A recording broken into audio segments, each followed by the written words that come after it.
नमस्कार। एक बार फिर से आप सभी का बहुत बहुत स्वागत है परीक्षा वर्ल्ड के इस यूट्यूब चैनल में। दोस्तों, सामान्य हिंदी के लिए जो हमने प्रैक्टिस सेट की सीरीज शुरू की थी उसका जो सेट नंबर 2 है उसको आज हम यहाँ पे लगाने वाले हैं। दोस्तों, यह जो आपका सामान्य हिंदी का प्रैक्टिस सेट है आपकी जो लेखपाल की परीक्षा होने वाली है उसके लिए बहुत ही ज़्यादा महत्वपूर्ण है।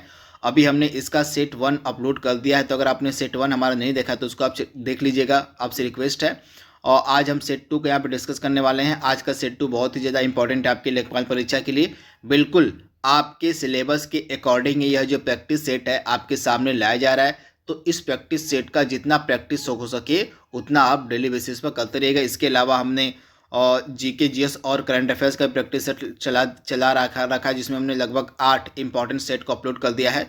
इसके अलावा ग्रामीण परिवेश का भी प्रैक्टिस सेट हम चला रहे हैं जिसमें हमने अभी तक लगभग 13 महत्वपूर्ण सेटों को हमने अपलोड कर दिया है। तो 75 नंबर की पूरी तैयारी प्रैक्टिस सेट के माध्यम से हम आपकी करवा रहे हैं। तो इन तीनों के प्रैक्टिस सेट आपको डेली बेसिस पर फॉलो करते रहने हैं। सामान्य हिंदी, जीके जीएस और करंट अफेयर्स, और एक आपका ग्राम समाज एवं विकास। तो इन तीनों के प्रैक्टिस सेट को आपको डेली बेसिस पर फॉलो करते रहना है। तो चलिए आज के सेट को शुरू करते हैं और देख लेते हैं कि आज के सेट में हमने कौन कौन से बेहतरीन प्रश्नों को सम्मिलित किया हुआ है। तो पहला प्रश्न आपके सामने है और इसमें से कौन अयादी संधि का एग्जाम्पल है आपको बताना है। इसमें से 4 एग्जाम्पल दिए गए हैं संधि के, इसमें से आपको बताना है कि कौन सा अयादी संधि का एग्जाम्पल है। तो इसमें से अयादी संधि का एग्जाम्पल कौन सा है, तो मैंने अयादी संधि के बारे में आपको एक ट्रिक बताई थी जिसकी सहायता से आप अयादी संधि को बहुत ही आसानी से पहचान सकते थे। 2 चीज़ें बस आपको याद रखनी पड़ेंगी अयादी संधि से रिलेटेड। पहली चीज़ क्या मैंने आपको बताई थी कि इसमें कोई भी मात्रा नहीं होती है। जो आपके अयादी संधि के एग्जाम्पल्स होते हैं उनमें जो है कोई भी मात्रा देखने को नहीं मिलती, कोई भी मात्रा नहीं होती है। पहली चीज़ ये आपको याद रखनी है। और दूसरी चीज़ मैंने आपको क्या बताई थी, अधिकतर 3 शब्द होते हैं अयादी संधि में। कितने होते हैं, तो अधिकतर जो है 3 शब्द देखने को मिलते हैं आपके अयादी संधि में। तो इन 2 ट्रिक के माध्यम से अब आप आसानी से इस प्रश्न का जवाब दे सकते हैं। तो आई होप इसका जवाब अब सभी ने दे दिया होगा। तो इसका राइट आंसर हमारा क्या हो जाएगा, इसमें कोई भी मात्रा नहीं है। तो इसमें आप देख रहे हैं कि इसमें कोई भी मात्रा नहीं है, तो आपका जो ऑप्शन ए वाला है पावक, इसमें आपको कोई भी मात्रा नहीं मिल रही है, तो ऑप्शन ए आपका बिल्कुल सही हो जाएगा। यह आपका अयादी संधि का एग्जाम्पल है। कुछ और एग्जाम्पल मैं आपको बता देता हूँ अयादी संधि को पहचानने का। जैसे आपका नयन हो गया, चयन हो गया, शयन हो गया, पवन हो गया, इसके अलावा नायक हो गया, गायक हो गया, पावन हो गया। ये सभी आपके क्या हैं, तो ये सभी आपके अयादी संधि के एग्जाम्पल हैं। जितने मैंने आपको एग्जाम्पल बताए उनमें कोई भी मात्रा देखने को नहीं मिलेगी और अधिकतर जो है 3 शब्द से बने हुए मैंने आपको एग्जाम्पल बताए हैं, तो इनको आप याद कर लीजिएगा। दूसरा प्रश्न आपके सामने है, अपने को संकट में डालना अर्थ के लिए सही मुहावरा क्या हो जाएगा, आपसे पूछा जा रहा है। यहाँ पे सही मुहावरे को आपको बताना इसमें से क्या हो जाएगा। तो अपने को संकट में डालना, इस अर्थ के लिए, इस मीनिंग के लिए जो सटीक मुहावरा हो जाएगा वो क्या हो जाएगा, इसका हो जाएगा बिल्ली के गले में घंटी बांधना। मतलब इसका होता है अपने को संकट में डालना, यानी कि ऑप्शन आपका ए यहाँ पे बिल्कुल सही हो जाएगा, बिल्ली के गले में घंटी बांधना। ऑप्शन आपका ए यहाँ पे बिल्कुल सही है। अगला प्रश्न आपके सामने है, इसमें से विलोम शब्द पूछा जा रहा है कि स्थूल जो शब्द है इसका विलोम शब्द क्या हो जाएगा। फटाक से इसका जवाब दीजिए आप। तो स्थूल का विलोम शब्द क्या हो जाता है, तो इसका हमारा राइट आंसर होने वाला है आपका सूक्ष्म हो जाएगा। क्या हो जाएगा, तो सूक्ष्म जो होता है यह स्थूल का विलोम शब्द होता है। ऑप्शन आपका ए जो है बिल्कुल सही हो जाएगा, सूक्ष्म। अगला प्रश्न आपके सामने है, गोटी लाल करना मुहावरे का मीनिंग आपसे पूछा जा रहा है। मुहावरे और लोकोक्तियां भी आपसे एग्जाम में पूछे जाएंगे।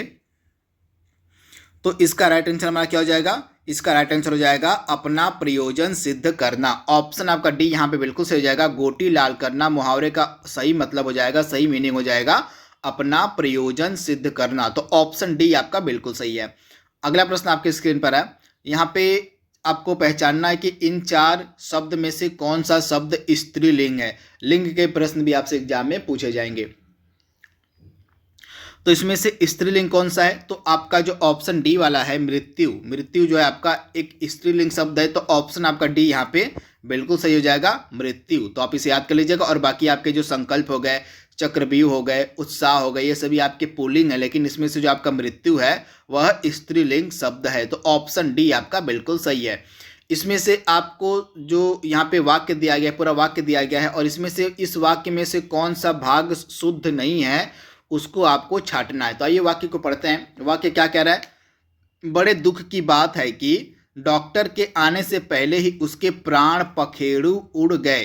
तो ये आपका वाक्य है, और वाक्य के अलग अलग जो खंड यहाँ पे दिए गए, जैसे इसमें कोई भी त्रुटि नहीं है, या डॉक्टर के आने से पहले ही गलत है, या उसके प्राण पखेरु उड़ गए गलत है, या बड़े दुख की बात है कि, तो इनमें से कौन सा भाग वाक्य का शुद्ध नहीं है आपसे पूछा जा रहा है। तो इसमें से ऑप्शन सी वाला जो भाग यहाँ पे है दिया गया, उसका प्राण पखेरु उड़ गए, जो उसके प्राण पखेरु हैं उसका प्राण पखेरु उड़ गए, यह वाला जो वाक्य का भाग है वह शुद्ध नहीं है। तो ऑप्शन आपका सी यहाँ पे बिल्कुल सही हो जाएगा। आप इसे याद कर लीजिएगा, ऑप्शन सी इसका जो है शुद्ध नहीं है, और बाकी सब आपके इसके जो भाग हैं वो शुद्ध है। आप इसे याद कर लीजिएगा। अगला प्रश्न आपके सामने है, और पैसे से मनुष्य की जीवन जीने की इच्छा बलवती होती है। तो इसमें से जो हाईलाइट किया गया आपका वाक्यांश है, इसके लिए एक शब्द का प्रयोग आपको करना है। इसके लिए एक शब्द का प्रयोग जल्दी से कीजिए आप। जीवन जीने की इच्छा के लिए एक शब्द का क्या प्रयोग कर सकते हैं आप? तो यह जो वाक्यांश आपका है जीवन जीने की इच्छा, इसके लिए एक शब्द प्रयोग में लाया जा सकता है जिजीविषा, यानी कि ऑप्शन आपका ए यहाँ पे बिल्कुल सही है। जीवन जीने की इच्छा वाक्यांश के लिए एक शब्द हो सकता है आपका जिजीविषा, यानी कि ऑप्शन आपका ए यहाँ पे बिल्कुल सही है। और यहाँ पे कुछ वाक्यांश दिए गए हैं और उनका एक शब्द दिया गया, इसमें से आपको बताना है कि कौन सा सार्थक शब्द असार्थक नहीं है। इसमें से आपसे पूछाने की कौन सा गलत सुमेलित है। तो आइए देख लेते हैं। झाग से भरा हुआ के लिए एक शब्द प्रयोग में लाया जाता है फेनिल, बिल्कुल सही है। जो वचन से परे हो उसके लिए एक शब्द प्रयोग में लाया जाता है वचाल, जो कि बिल्कुल ही गलत है। वचाल का मतलब यहाँ पता है जो सब अधिक बोलता हो उसके लिए वचाल शब्द का प्रयोग होता है, न कि जो वचन से परे हो। तो जो अधिक बोलता हो उसके लिए वचाल शब्द का प्रयोग होता है। उसके बाद शराब बनाने के लिए कलवार शब्द का प्रयोग होता है। जंगल में लगने वाली आग के लिए दावानल शब्द का प्रयोग होता है। तो इस प्रकार से आपके ऑप्शन जो बी था वह सुमेलित नहीं था। यहाँ पे वचाल किसके लिए प्रयोग होता है? तो वचाल आपका अधिक बोलने वालों के लिए प्रयोग होता है। तो ऑप्शन जो आपका यहाँ पे क्या सही हो जाएगा? ऑप्शन जो आपका यहाँ पे जो बी है वह सही सुमेलित नहीं था। आप इसको एक बार देख लीजिएगा, बहुत ही ज़्यादा यह महत्वपूर्ण प्रश्न है आपके एग्जाम के लिए है। तो जो व्यक्ति अधिक बोलता है उसके लिए वचाल शब्द का हम प्रयोग करते हैं। तो यहाँ पे जो युग्म दिया गया था वह सुमेलित नहीं था। अगला प्रश्न आपके सामने है, दूध का धुला होना, इस मुहावरे का मीनिंग आपसे पूछा जा रहा है। तो दूध का धुला होना मुहावरे का सही मीनिंग क्या हो जाएगा? निर्दोष होना। ऑप्शन आपका ए यहाँ पे बिल्कुल सही हो जाएगा, निर्दोष होना। और मक्खी का यहाँ पे तत्सम शब्द आपसे पूछा जा रहा है, मक्खी का तत्सम क्या हो जाएगा? तो मक्खी का आपका तत्सम हो जाएगा मक्षिका, यानी कि ऑप्शन आपका डी यहाँ पे बिल्कुल सही है। तत्सम और तद्भव के प्रश्न भी आपसे एग्जाम में पूछे जाएंगे, क्योंकि यह जो टॉपिक है तत्सम तद्भव का आपके सिलेबस में दिया गया है। तो तत्सम तद्भव को भी आपको प्रैक्टिस करते रहना है। तो मक्खी का यहाँ पे तत्सम पूछा गया है, तो मक्खी का तत्सम आपका हो जाएगा मक्षिका, यानी कि ऑप्शन आपका डी यहाँ पे बिल्कुल सही है। दोस्तों अपने प्रैक्टिस सेट में जो भी मैं क्वेश्चन लाता हूँ वह सरल से सरल लेवल के से लेके आपके टफ लेवल तक के सभी प्रश्न मिलेंगे, क्योंकि आपके एग्जाम में इसी लेवल के प्रश्न पूछे जाएंगे। जो लेवल के प्रश्न मैं लाता हूँ, जैसे बहुत ऐसे भी स्टूडेंट बैठेंगे, और मतलब सभी प्रकार के स्टूडेंट को देखते हुए प्रश्न का जो लेवल है वो सेट किया जाता है। तो आपको आसान प्रश्न भी मिलेंगे एग्जाम में और कठिन प्रश्न भी मिलेंगे। तो दोनों तरह के प्रश्नों को सम्मिश्रण करके मैं जो प्रैक्टिस सेट है वो आपके सामने लाता हूँ। तो आपको सरल प्रश्नों का भी अभ्यास करना है, कठिन प्रश्नों का भी अभ्यास करना है, क्योंकि दोनों लेवल के प्रश्न आपसे एग्जाम में पूछे जाएंगे। तो इसी कारण से हमारा जो प्रैक्टिस सेट होता है उसमें हम सरल प्रश्नों को भी सम्मिलित किए हुए होते हैं, और हार्ड जो प्रश्न होते हैं उनको भी हमने सम्मिलित किया हुआ रहता है, जो भी हमारा सेट होता है। तो इस प्रश्न का हमारा राइट आंसर क्या होने वाला है? मक्खी का तत्सम क्या हो जाएगा? तो मक्षिका हो जाएगा, मक्खी का तत्सम। अगला प्रश्न आपके सामने है, और निम्न में से कौन सा तत्सम शब्द है इसमें से आपसे पूछा जा रहा है। तो इसमें से तत्सम शब्द कौन सा है? तो दिए गए ऑप्शंस में से आपका तत्सम शब्द हो जाएगा, जो पुष्प है वह आपका तत्सम शब्द है। क्या हो जाएगा, इसमें से जो पुष्प है वह आपका तत्सम शब्द है और पुष्प का तद्भव होता है फूल, तो इसे भी आप याद कर लीजिएगा। तो ऑप्शन बी यानी कि पुष्प आपका तत्सम शब्द है। इसमें से 4 शब्दों में से एक शब्द आपका तद्भव है, उसको आपको पहचानना है। तो इसमें से तद्भव शब्द क्या हो जाएगा, इसमें से तद्भव शब्द आपका है फूल, यानी कि ऑप्शन आपका डी यहाँ पे बिल्कुल सही है। तो आपका जो तद्भव शब्द है वो आपका फूल है, तो आप इसे याद कर लीजिएगा, इंपॉर्टेंट है, आपसे एग्जाम में यह प्रश्न पूछा जा सकता है। अगला प्रश्न आपके सामने है, जो पहले कभी न हुआ हो उस वाक्य के लिए एक शब्द क्या प्रयोग में लाया जा सकता है। तो जो पहले कभी न हुआ हो इसके लिए हम एक शब्द प्रयोग में ला सकते हैं, उसका हो जाएगा आपका अभूतपूर्व, यानी कि ऑप्शन आपका बी यहाँ पे बिल्कुल सही है, अभूतपूर्व। अगला प्रश्न आपके सामने है, जो सब कुछ जानता हो वाक्यांश के लिए एक शब्द क्या होगा, आपसे पूछा जा रहा है। तो जो सब कुछ जानता हो उसके लिए हम एक शब्द इस्तेमाल में ला सकते हैं, सर्वज्ञ। क्या, तो सर्वज्ञ शब्द का जो है इस्तेमाल किया जा सकता है, तो ऑप्शन आपका ए यहाँ पे बिल्कुल सही है, सर्वज्ञ। अगला प्रश्न आपके सामने है, और किस विकल्प में सही विलोम शब्द नहीं है, यानी कि यहाँ पे 4 विकल्प दिए गए हैं और विलोम शब्द दिए गए हैं, तो इसमें से आपको बताना है कि कौन सा सही सुमेलित नहीं है विलोम शब्द का युग्म। तो आइए देख लेते हैं। सुगम का यहाँ पे संगम दिया गया है, जो कि यहाँ पे पहला ही ऑप्शन आपका क्या हो जाएगा, गलत दिया गया है। यहाँ पे सुगम का क्या हो जाएगा, सुगम का होता है यहाँ पे दुर्गम होना चाहिए था, तो इस प्रकार से यहाँ पे पहला ही जो आपका शब्द था वह सुमेलित नहीं था, सुगम का यहाँ पे दुर्गम होना चाहिए था। बाकी आपका जो तीनों है ये सही सुमेलित है, तो इनको आप एक बार देख लीजिएगा, तीनों आपके सही सुमेलित, लेकिन आपका जो पहला वाला ही था सुगम वाला वह सुमेलित नहीं था युग्म विलोम शब्द का। यहाँ पे सुगम का क्या हो जाएगा, सुगम का होता है दुर्गम, तो आप इसे याद कर लीजिएगा, इंपॉर्टेंट है। इसके बाद अगला प्रश्न आपके सामने है, पुस्तकालय शब्द जो है किस समास का एग्जाम्पल है, आपसे पूछा जा रहा है, यानी कि जो पुस्तकालय शब्द है यह किस समास का एग्जाम्पल है आपको बताना है, फटाक से इसका जवाब दीजिए आप। तो इसका राइट आंसर क्या हो जाएगा, जो आपका पुस्तकालय है यह तत्पुरुष समास का उदाहरण है। किसका, तो तत्पुरुष समास का, आप याद कर लीजिएगा, तत्पुरुष समास का एग्जाम्पल होता है आपका क्या, तो पुस्तकालय। तो राइट आंसर आपका क्या हो जाएगा, ऑप्शन जो आपका ए है यहाँ पे बिल्कुल सही हो जाएगा। जो आपका जो तत्पुरुष समास होता है, तत्पुरुष समास में जो दूसरा पद होता है वो प्रधान होता है, आप ध्यान से याद कर लीजिएगा, तत्पुरुष समास में जो दूसरा पद होता है वह प्रधान होता है, अर्थात इसमें जो प्रथम पद होता है वो गौण होता है और अंतिम पद जो होता है उसकी प्रधानता रहती है तत्पुरुष समास में। तो इस प्रकार से पुस्तकालय जो आपका है वह किस प्रकार का समास है, तो वह तत्पुरुष समास का एग्जाम्पल है। अगला प्रश्न आपके सामने है, और गागर में सागर भरना मुहावरे का सही मतलब क्या हो जाएगा। तो गागर में सागर भरना इस मुहावरे का सही मतलब हो जाएगा संक्षेप में गहरी बात कहना, तो आप इसे याद कर लीजिएगा, संक्षिप्त में गहरी बात कहना, इसका राइट आंसर हो जाएगा ऑप्शन सी। तो आप इसे याद कर लीजिएगा, बहुत ही ज़्यादा यह महत्वपूर्ण प्रश्न आपका है। इसमें से कौन सा कर्मधारय समास का एग्जाम्पल है आपसे पूछा जा रहा है। समास भी आपके सिलेबस में दिया गया है, ध्यान दीजिएगा आप। तो आइए देख लेते हैं इसमें से कर्मधारय समास का एग्जाम्पल कौन सा है। तो इसमें से आपका जो श्याम सुंदर है वह कर्मधारय समास का एग्जाम्पल है, तो आप इसे याद कर लीजिएगा, श्याम सुंदर आपका कर्मधारय समास का एग्जाम्पल है।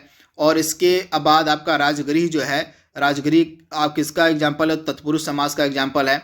उसके अलावा चतुर्भुज किसका एग्जाम्पल है, तो चतुर्भुज आपका बहुब्रीहि समास का एग्जाम्पल है। और इसके बाद आपका सतसई जो है आपका किसका एग्जाम्पल है, तो सतसई आपका द्विगु समास का एग्जाम्पल है, तो इसके बारे में भी आपको याद रखना है। अगला महत्वपूर्ण प्रश्न आपके सामने है, इसमें से सही वर्तनी का आपको चयन करना है कि इसमें से शुद्ध वर्तनी कौन सी है। तो इसमें से आपकी शुद्ध वर्तनी हो जाएगी ऑप्शन डी वाली ज्योत्सना। ज्योत्सना जो है यह इस प्रकार से सूत्र लिखाता है, इसे आप ध्यान से याद कर लीजिएगा। यहाँ पे दो ऑप्शन से हो जाएंगे, आपके यहाँ दिया गया है।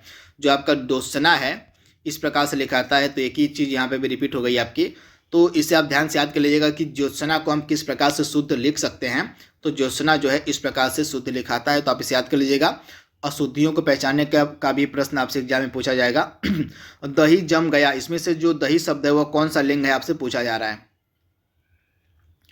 तो दही आपका कौन सा लिंग है, आप याद कर लीजिएगा, दही आपका हो जाएगा पुल्लिंग होता है, तो आप इसे याद कर लीजिएगा, जो दही होता है वह पुल्लिंग शब्द होता है। ऑप्शन आपका यहाँ पे जो बी है बिल्कुल सही हो जाएगा, पुल्लिंग शब्द। अगला प्रश्न आपके सामने है, अनादर का विलोम शब्द आपसे पूछा जा रहा है। तो अनादर का आपका होता है आदर हो जाएगा। ऑप्शन आपका सी यहाँ पे बिल्कुल सही हो जाएगा। अनादर का विलोम शब्द होता है आपका आदर। अगला प्रश्न आपके सामने है, अभिज्ञ का विलोम शब्द आपसे पूछा जा रहा है। तो अभिज्ञ का विलोम शब्द क्या हो जाएगा? अभिज्ञ का हो जाता है आपका अनभिज्ञ, यानी कि ऑप्शन आपका डी यहाँ पे बिल्कुल सही हो जाएगा, अनभिज्ञ। अगला प्रश्न आपके सामने है, स्वर संधि के कितने भेद होते हैं आपसे पूछा जा रहा है।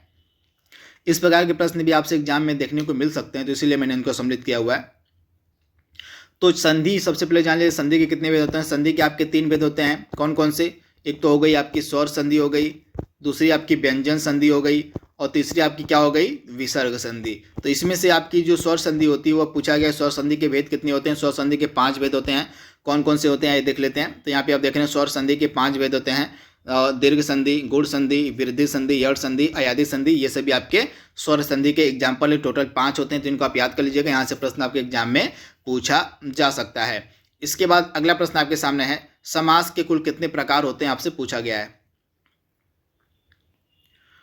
तो समास के कुल कितने प्रकार होते हैं? टोटल 6 प्रकार होते हैं समास के। ऑप्शन आपका सी यहाँ बिल्कुल सही है। ये 6 प्रकार कौन कौन से हैं देख लेते हैं यहाँ पे। तो अव्ययी भाव समास, तत्पुरुष समास, द्विगु समास, द्वंद्व समास, कर्मधारय समास और बहुब्रीहि समास, ये आपके 6 प्रकार के समास हैं। इनको आप एक बार देख लीजिएगा। प्रकार भी आपसे एग्जाम में पूछा जा सकता है कि संधि कितने प्रकार की होती है, या स्वर संधि कितने प्रकार की होती है, समास कितने प्रकार के होते हैं, आपसे पूछा जा सकता है। अगला प्रश्न आपके सामने है, ये 2 लास्ट प्रश्न आपके हैं। जो व्यर्थ की बात करता है उसके लिए एक शब्द का चयन आपको करना है। तो जो व्यर्थ की बात करता है उसके लिए हम वाचाल शब्द का प्रयोग करते हैं। ऑप्शन आपका सी यहाँ बिल्कुल सही है, वाचाल। आज का लास्ट प्रश्न आपके सामने है, निर्जल कौन सी संधि का एग्जाम्पल है। तो निर्जल कौन सी संधि है? तो निर्जल जो है आपका हो जाएगा विसर्ग संधि। ऑप्शन आपका बी यहाँ पे बिल्कुल सही हो जाएगा, विसर्ग संधि का एग्जाम्पल है आपका निर्जल। तो आप इसे याद कर लीजिएगा। तो दोस्तों इस तरह से आज का हमारे जो सेट नंबर 2 था लेखपाल परीक्षा के लिए सामान्य हिंदी का, आई होप यह सीरीज आपको पसंद आएगी। तो आज के लिए बस इतना ही। Thank you, thanks for watching, thank you.